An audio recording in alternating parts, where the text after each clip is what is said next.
Becky Cooper. Thank you, Mr. Chair, and thank you to the honourable member for securing this debate. The crisis in SEND provision is inextricable from the crisis in health and social care and a shameful legacy of the neglect of the austerity years. But the issue is not only funding. What we see with SEND in West Sussex happens because education, health and care are not integrated. SEND provision suffers because there has been little to no working relationship between the local education authority and the integrated care system.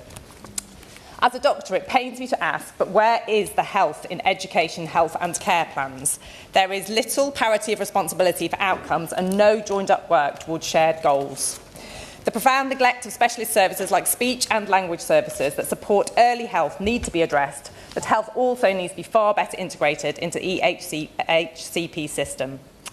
For our schools and families in Worthing West, Sussex devolution is an opportunity to create a system that actually works, where education, health and social care colleagues work together on the issues and outcomes families and schools so desperately need solving. Yes, we need to address the demand for SEND provision with proper investment in services, preventative healthcare and investment in schools. And yes, we need early intervention and proper access to specialist services.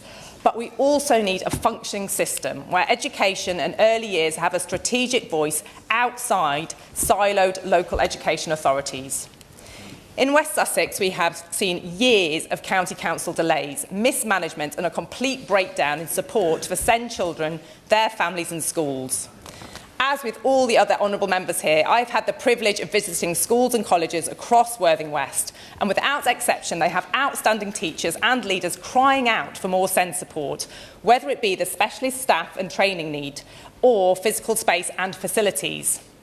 Many of them have been waiting for years for decisions from West Sussex County Council to build these facilities, let alone actually seeing any funding which would directly address the transport cost out of county settings that continue to spiral beyond control.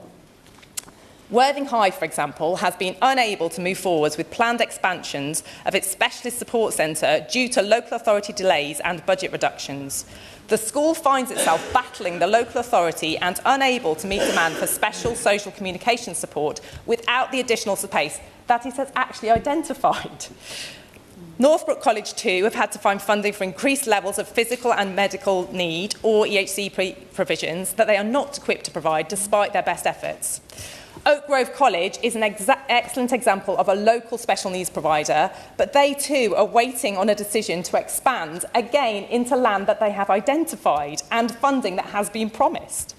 They have taken the excellent innovative step in the meantime of providing support outreach to mainstream schools from within their own capacity. The SEND system isn't working, and neither is the two-tier system of local authorities. It's time for a new model of regional school boards with increased accountability, shared goals and, most importantly, multi-year funding settlements to address issues of demand and supply of SEND services. Order. I'm sorry, there's a 3-minute limit.